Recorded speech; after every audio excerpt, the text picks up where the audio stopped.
on the winnings of the individuals who engage in gambling. Now, then there's the growth and sustainability levy, which seems to be looking to target those sectors of the economy that seem to be contributing the most in terms of growth, such as mining and mineral resources, etc., and leveraging taxes on them.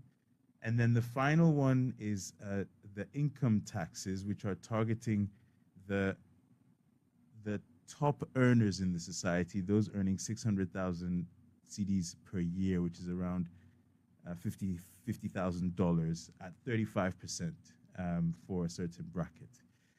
Okay, thank you for that summary. Now, considering that the government seems to have focused on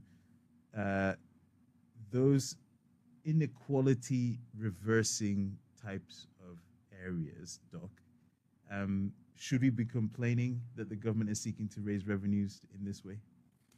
Okay, thank you, Kweku, for the question. Basically, when you want to tax from economic perspective, it is not only about raising revenue, but it's also sometimes for some policy purposes like preventing the consumption of certain goods, and then which, when you look at, and also for some manipulation in the economy. So when you look at these taxes, it seems like it's trying to do something like that.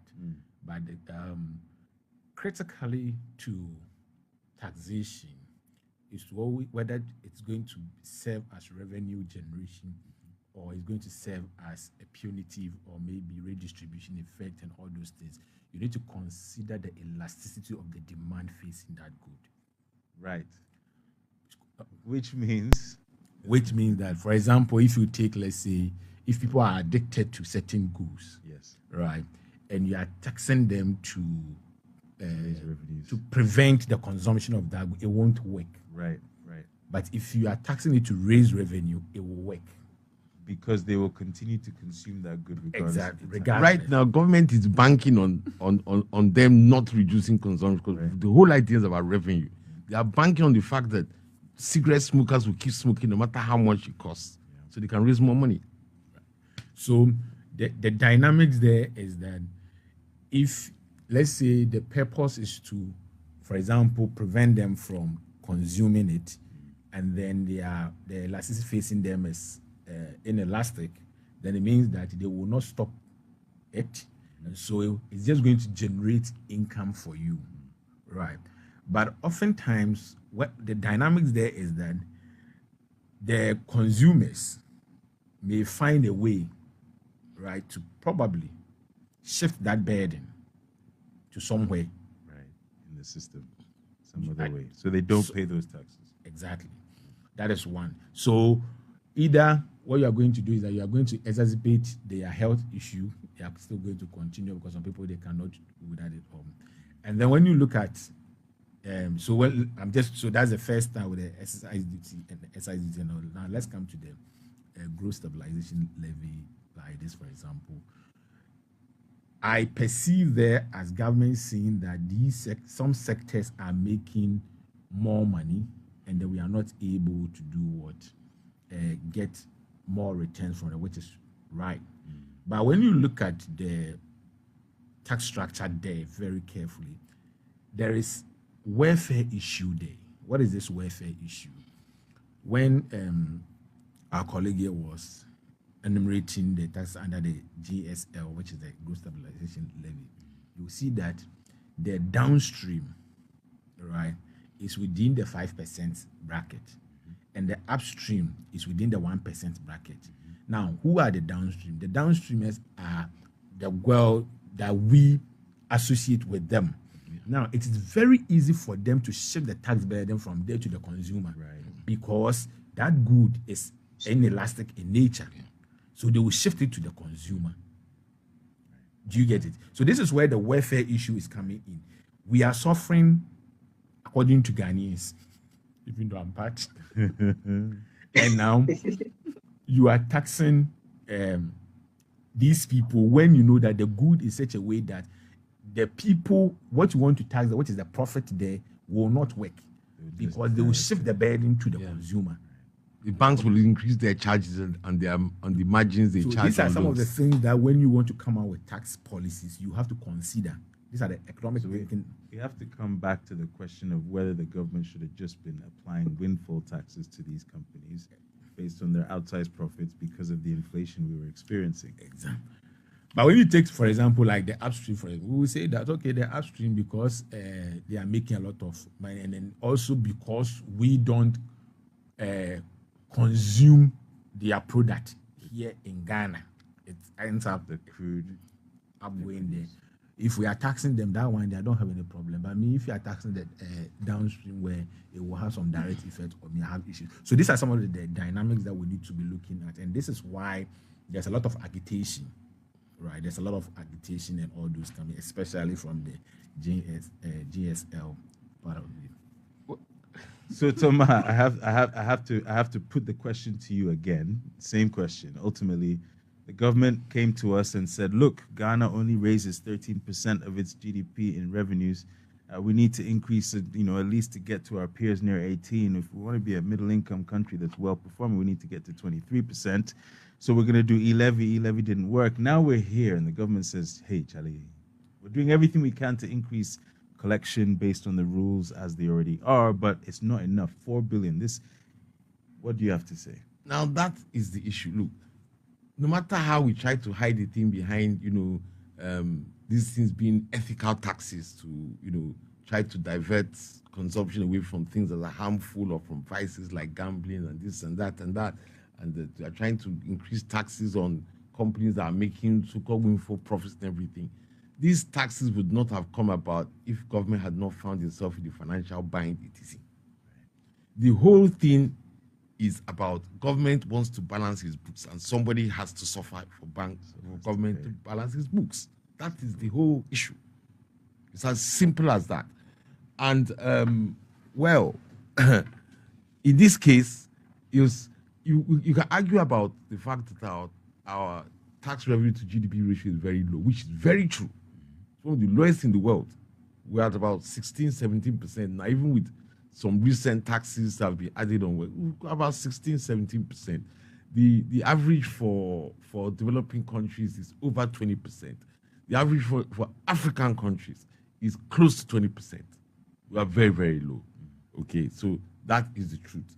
But the real driving force here is not the intention to increase the tax to GDP ratio, because we've been crying about it and working to get around it for a long time. What's happening now is a tax version of a fire sale.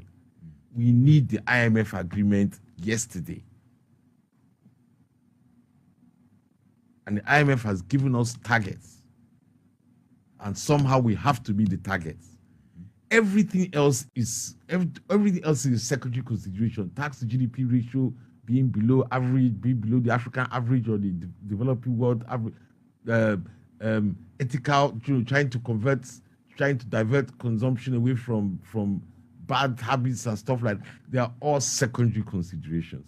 The issue is that government has been told to get the 4 billion in order to get the IMF money. And right now we have no plan B. We have to get that money. Right. We just have to get that money yesterday. Right. So the rest we can continue debating about it from now to tomorrow about whether the taxes are in the right direction and who is being taxed and that and that. The issue is that the government has just found a way to raise its 4 billion. And that's his concern. Alex, will it work? Will they find the 4 billion? Or will the fears of those who say that levying these types of taxes leads to tax evasion and reduction in economic activity mean that the government fails to raise this 4 billion? What do you say? Yeah, you see, the issue is that for each of those taxes, I expect the taxpayers to respond differently. Clearly, e-levy showed us that it's not about the taxes or the big projections, but how people perceive the tax to be in terms of its fairness has a key role to play in how much government generates. For example, the last few days, I personally have had few contacts from some companies actually asking, what can we do to cushion our staff. Here they are looking for even those who are on the higher incomes. So chances are that companies might start looking more into giving some benefits and allowances that they believe will have lower rate of tax. So part of Alex, that let me pause income, you which for a will have second. probably been Alex, let me pause you for a second. I need to reiterate this. You are a tax expert. And what's happening is that company owners and leaders are coming to you and asking you how you can help them figure out a way to cushion their workers and other actors from paying these higher taxes. correct. And Okay, these are all right. normally what we expect most companies to be doing. You see, obviously, a 35% tax on incomes above 50,000 a month isn't too bad if you look at it from that angle. But if you look at the angle and look at the number of taxes that the average person pays in Ghana, currently Ghana has about 16 or so indirect taxes. So therefore, it becomes very difficult to justify a higher level tax bracket because whenever we think of expanding the tax net, we end up overburdening the very few. There are still lots of potentials we are not targeting. Remember the last time we came, you're looking at digital service taxation, which Kenya implemented, and within 8 months, they have raised over $5 million. Ghana has that potential. If you go on the YouTube, Facebook to watch videos, everybody knows how many adverts that you see. Each advert represents revenue loss to the government. You want to buy something on Gigi, Jumia, Tonaton, all these guys, now majority of Ghanaians retailers are online. As it stands, there are lots of talks from the GRA on they wanting to implement this new digital service tax. I have no idea where we are. So yes, our tax to GDP is very low, but also partly the world is moving and it's time that government responds accordingly. Thankfully, the vice president has been very good with the digitization agenda. The question is, what do we do with all the numerous databases, the various data we are collecting? So, I mean, Alex, we'll come getting back. those Alex, we'll come back. We'll come back in a minute to what alternatives the government has, because it is probably important for us. We have the opportunity, perhaps, to throw some ideas into the hat. So we'll come back to what opportunities the government has to mobilize revenue in a minute. But perhaps it'd be great for small businesses dealing with this, with inflation, commodity price hikes, etc. Perhaps could you give us some insight into the type of advice you would give someone who has a small company with employees, who's looking to protect their employees from paying these high taxes? What opportunities are there to offset some of these taxes? You're trying to put me on the spot, right?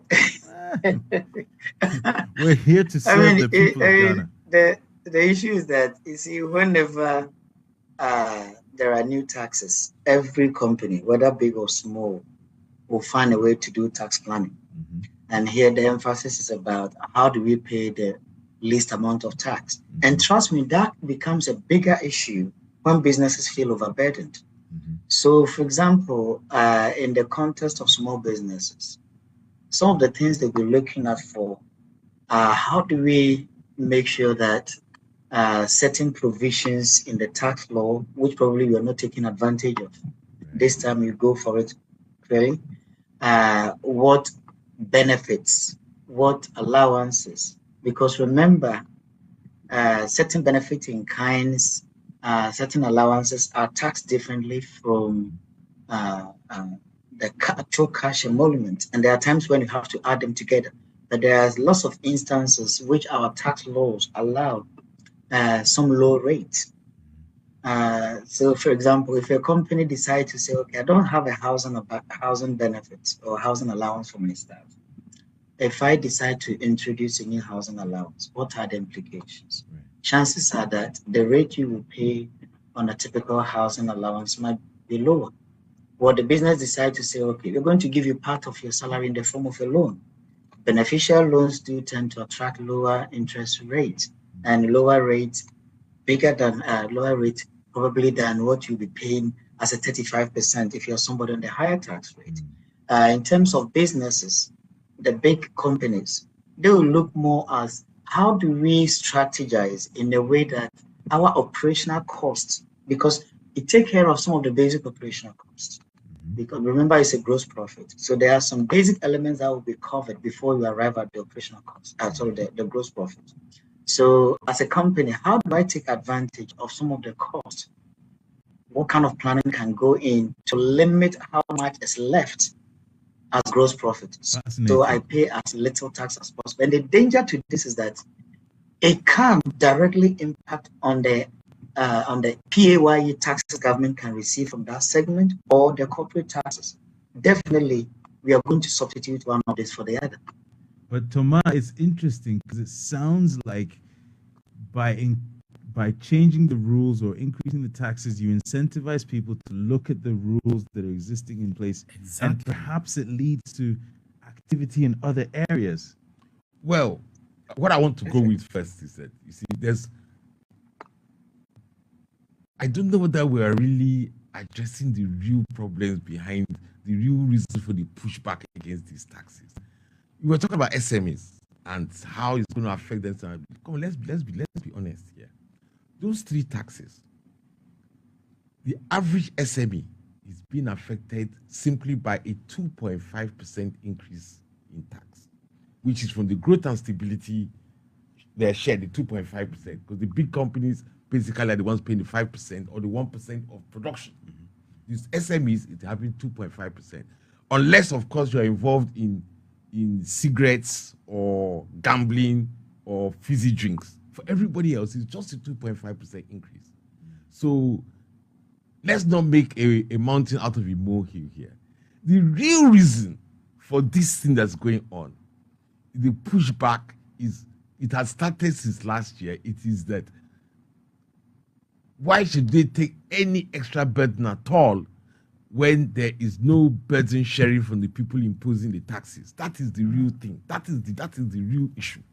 That is the real issue that people are getting pissed off about. Have they not cut enough costs and expenditures for you yet? And they stopped the cathedral now. Oh. Well, there's no money to do it anyway. But the issue is that, I mean, look, simple example. Somebody was complaining recently that, they said this, you stop using 4x4s, and everybody sees the government 4x4s going on Accra roads every day. Yeah. Okay? You know what happened in Parliament recently when the minority were complaining about new ministers and that. And it was like, at the time we are saying reduce ministers, you're increasing them. You know, there are lots of complaints going on. I mean, I talk to these people. And that is the real issue. The issue, what I believe is that if people perceived government to be taking on a reasonable share of the burden, there will be much less pushback about these new taxes than what is going on right now. So it's still not too late. The government can still come with a whole raft of expenditure cuts. But I think the whole issue is that the government has lost the goodwill. That's too late. Yeah, exactly. So anything that comes from the government, there is this stiff resistance. We don't want, because it's like the goodwill is no more there. Right. This did say this might happen. Look, bottom line is that people now, if you go to town, people are saying government is in the financial bind. It does not want to reduce its luxuries, so they're increasing taxes to be able to maintain their own standard of living, like the feudal lords of the middle of the previous century. That is the general impression people have. As for whether the numbers actually dictate that is a different question. But as Doc said, you see, when the goodwill is being lost, people will always assume the worst. So it's like the finance minister is increasing taxes so that he can still use his 4x4 in Accra. You understand? But we have to pay for it. And that is the perceptions. That is the situation right now. And of course, because of the way we do our politics, the minority will provide plenty of fuel for such perceptions, even where the perceptions are not backed by reality, and people in the minority, maybe in parliament, know that it's not backed by reality. For political purposes, they will fan the fire. So Then, Doc, This is where with we that in find mind, ourselves. that's the framework. Right? We're saying not only do these types of taxes lead to tax evasion and perhaps impacts on the animal spirits and business activity, we're also saying that because the government has, through perception, not shouldered its own cost, its own burden, there is less likelihood of compliance or acceptance of these taxes.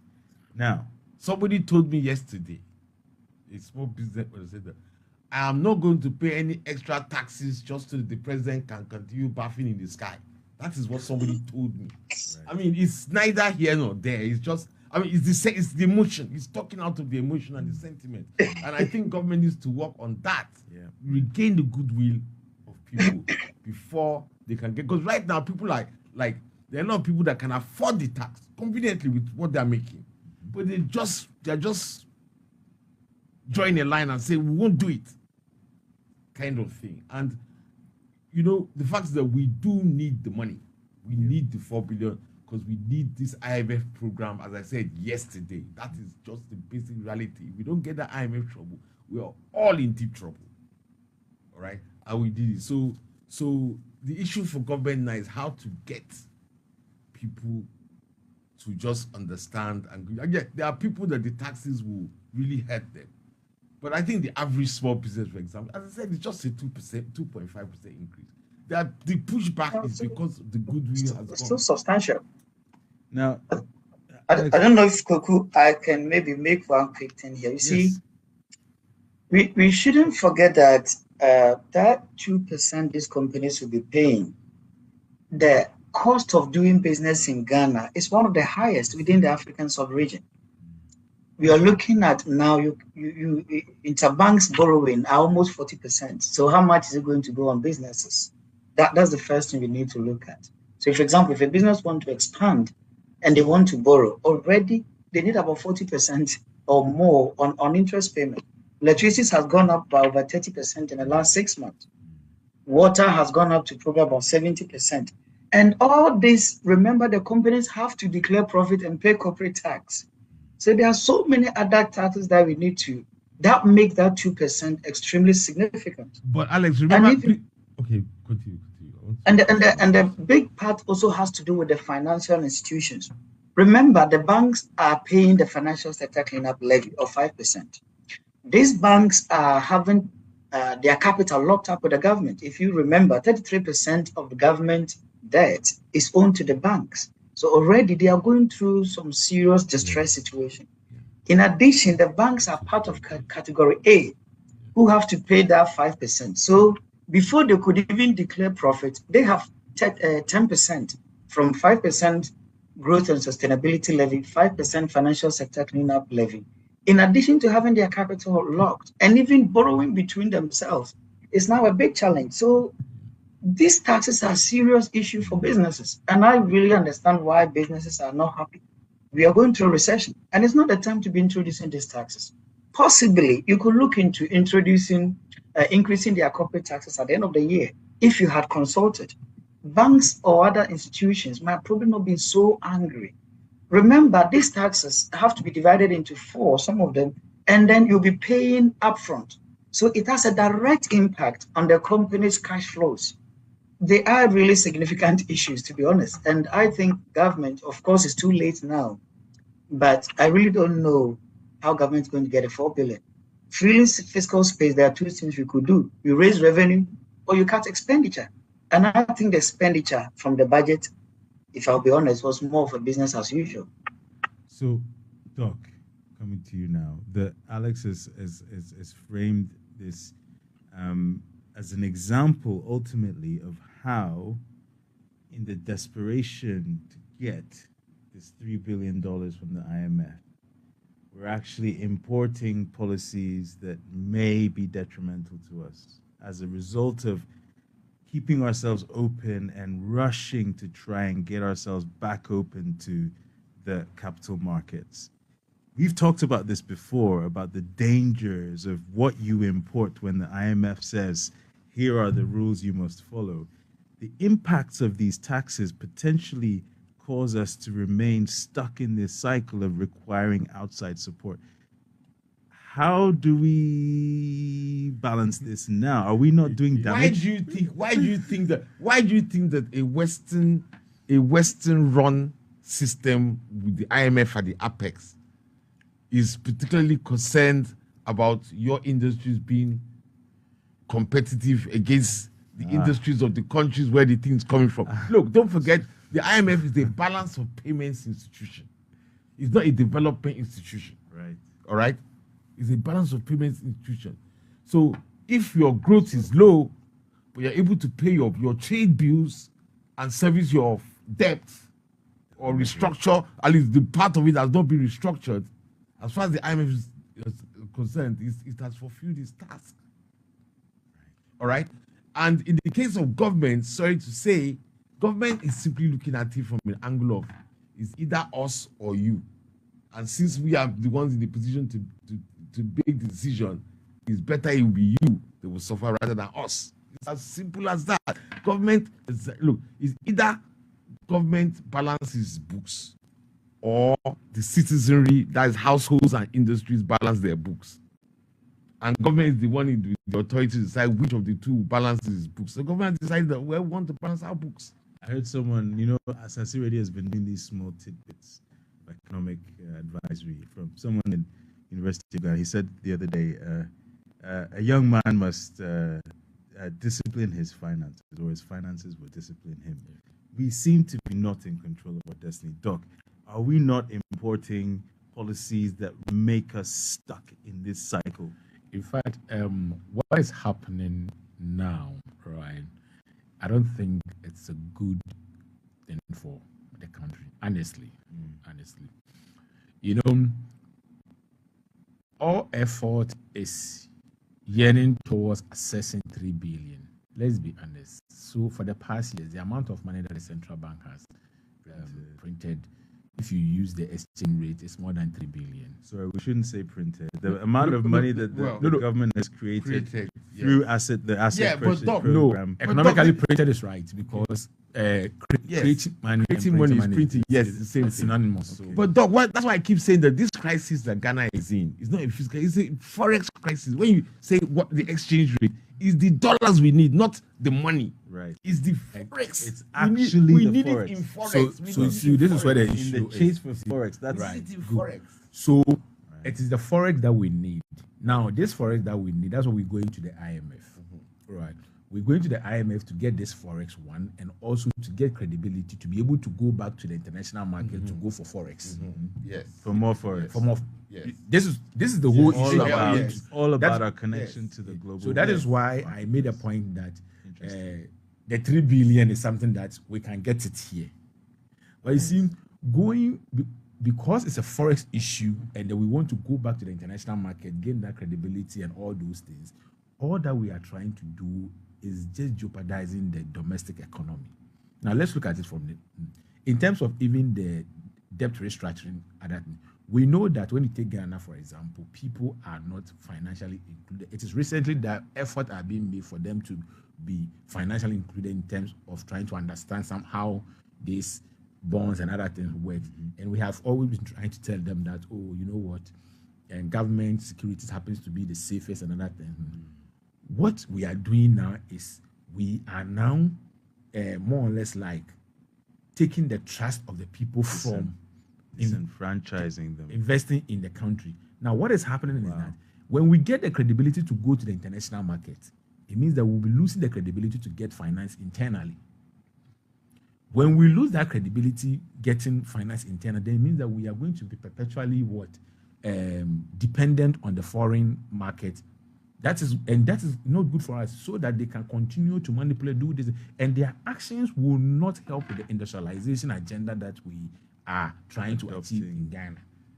So it's more or less like business as usual. Will still be underdeveloped. Then everything is about it. So we should take a very critical and a holistic view of some of this and analyze it properly before making certain decisions. Honestly, I'm disappointed. Honestly. And to add to what Doc is saying, because the concerns Doc has brought is 100% true, and I will add another one concerning this whole investment thing and how it's going to affect economic growth. You notice the GIPC recently no longer does its quarterly and half year and full year reports, doesn't release them anymore about foreign exchange inflows. The reason why is because the situation has really gone bad. I was wondering where I'll get those figures, but you see, the Bank of Ghana has started adding them to its summary of economic and financial data, which it releases before each MPC press briefing. It has created a new section and runs those figures. It runs the FDI figures, foreign direct investment figures, and it runs the net portfolio positions, how they change for forex, including CD denominated securities, which have been bought by foreign investors, where we have foreign exchange exposure. The figures have really not been good. Now, you start to wonder, in 2020, when UNCTAD predicted that globally, FDI would reduce by 42%, Ghana's own increased by 139%. That was at the worst part of COVID. But yet here we are, a couple of years later, the COVID is gone, FDI globally is starting to rise, but now Ghana's FDI is declining. All right? And when you juxtapose that against the net outflows in Forex, because of this, our issues about, CD-denominated debt in particular, Yes. all right? And you now look at how our foreign reserves have been going down. We've been paying off the portfolio out of our Forex reserve. That's why we need the IMF money so badly. We don't get it. We won't have foreign exchange to meet our import bills. That's why the International Balance of Payment Institution is willing to give us the 3 billion so that we can continue paying our import bills. If not, we won't be able to pay our import bills. Now, I think that a lot of foreign direct investors who normally would have come in and helped the economy by coming to invest in business here that gives us economic growth are getting worried that if they come and invest here, they could be making profit and everything, but they will not get the forex cover to repatriate their profits. So that is why they've stopped coming to Ghana to invest. So they don't want to do that Ghana has thing a that we terrible want forex them to product. do, which is that the forex should be locked here, because that way we don't get buffeted and destroyed when they take the profit out.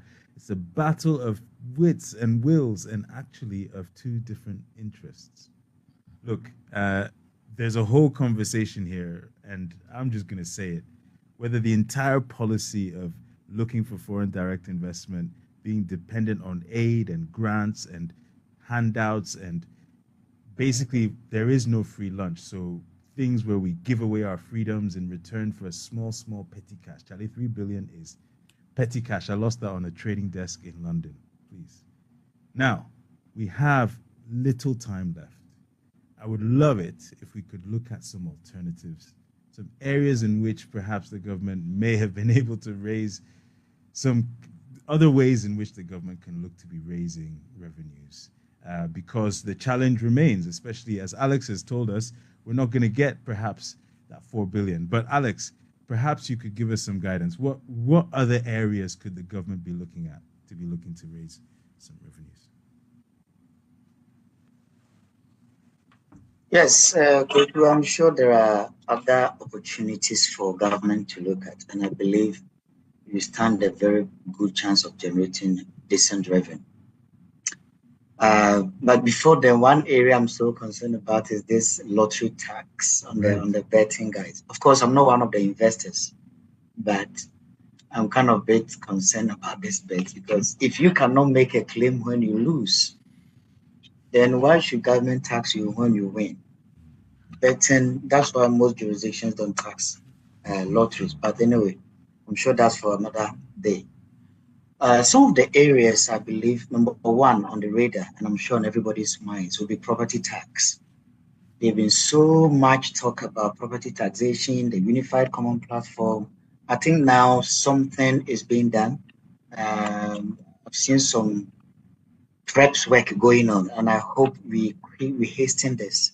property tax represents a huge potential. What kind And of here I'm not quantum? looking at just What the kind of property rate. quantum, Alex? What kind of quantum of returns are we talking Sorry? about? What kind of returns are we? Yeah, can you hear me? Yes, we can hear you. Okay, sorry. Carry on. Thomas gonna answer that. Carry on. I will tell you something. Okay. About So the 2 point years- I'm making is I think property tax presents a very good opportunity for us. You see, you'll be in your house and somebody will just come with a sheet of paper, knock on the door. I'm from this. This is your rate. If you want to pay, call me. The world has moved on. And as I said, the digitization, it's time to have a proper national database of properties, do proper standard valuation so property owners can assess online using the property address system how much is their bill. They can check how much they have paid and if they have any outstanding amount. If people can pay through some of those direct routes, they know where the money is going. It won't be an issue. And you have the road toll booth, which was abolished. I think instead of abolishing the toll booth, you should rather go into road taxes, like they have in the UK. We have 2.5 million cars in Ghana. Even if one car is paying just 100 cedis a year in road taxes, earmark these funds purely for the road, so it doesn't end up in anybody's pocket. That can take care of our road budget. Even if it's 100, multiply by 2.5, by rough estimate, that's 2.5 billion Ghana cedi a year. But even if you want to go further and say saloon cars pay 300, V8 pay 500, and articulated trucks say 1,500 or whatever, if you average it to about say 600-700 Ghana cedis per car over 2.5, that can comfortably generate nothing less than 120 million a year, or 1.5 billion Ghana cedis a year. That is feasible as long as the taxes are being put to the road use and it's not ended up in the consolidated account to use to pay debt. And then you have the artisanal sector. Here, I'm talking about those drivers of the informal sector. I'm not looking at the cocoa seller or the watch seller. And last time, remember, you were talking about it. If you want to build a house, this whole Asaase radio building, a mason can complete this within 3 months with his support. He can do 3, 4, 5 of those in a year. Lots of them are working in the informal sector. If you collect like 50,000, you move on to the next one, 50,000, 70,000.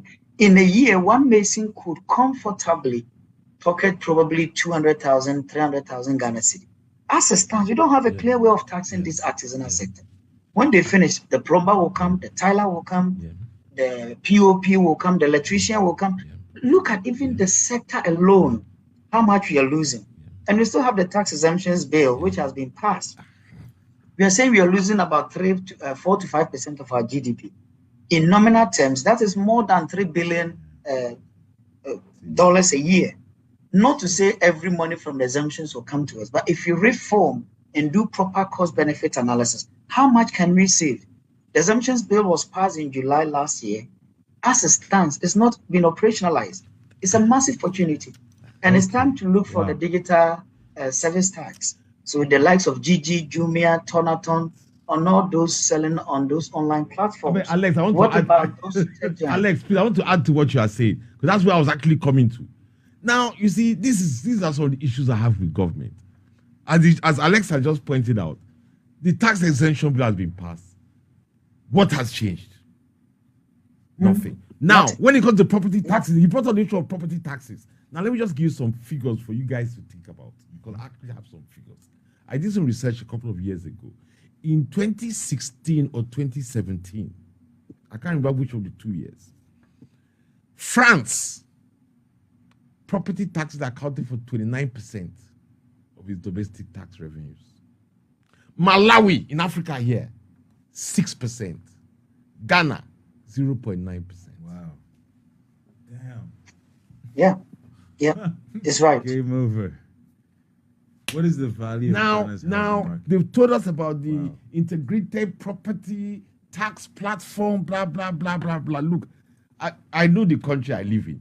Just the way the tax exemption bill, they made noise about passing it and nothing has changed. This integrated property tax thing, you keep on waiting and waiting. The fact is that it is part of our character. When it now comes to the ruling elite, they knuckle down to protect their own interests. You see the MPP and NDC MPs battling in parliament, everything. When it now comes to implementing property tax, don't think that Don't the do it. minority is going to jump on the majority and insist that that so-called platform should be implemented. Doc, That's the truth of the matter. Doc, final word to you on this. Ultimately, if final it's between word, the I would elites and say the that we should, proletariats, final, I would say that, there are a lot of opportunities here, and I think one of the, Alex have said more about them, and, we've been talking about this on this show about the informal sector, ways to have a creative way of taxing them. I think we should be more reasonable in our tax analysis before we come out with some tax policies, and then we're going to get the money. But if you continue to bring tax rate like this, instead of widening the brackets, we are just increasing taxes to, then people remember that the reason why economics happens to be one of the difficult courses is that we are always trying to analyze human behavior, and human behavior usually changes to stimulus. Right? People will always change. They will find it. And one thing that I can tell you for a fact, that when it comes to criminal smartness, Ghana, we are on top. So, as we used to always say in banking, show me the incentive and I'll show you the outcome. Quickly, just Thomas, 1 we second, have 1 run second, out of time. 1 quick second. Now you hear the minority shouting about the revenue bills. Yes. All right, you hear them shouting in parliament, it's bad, blah, blah, blah. Have you heard the minority complain about the lack of progress made so far in the implementation of the integrated property tax framework? All Welcome too to soon. Ghana. We have come to the end of another episode of Asaase Business Roundtable, where we talk the truth. We've been discussing government's new taxes from the perspective of businesses, from the man on the street, and from the perspective of the elites. And we've been doing this with our usual panelists, economist Dr. Richard Asaase, editor and financial analyst Tomai Mire, and Dr. Alice Ampabeng, our tax expert. Thank you so much for joining us today. You've really helped us to get a handle on these bills. Perhaps we should have done this before they were passed, but next time. Listeners, thank you for joining us, giving us an hour of your time this week. Have a lovely weekend. Ramadan Mubarak, Ramadan Kareem to our Muslim friends. Have a great weekend, and please remember, look out for each other.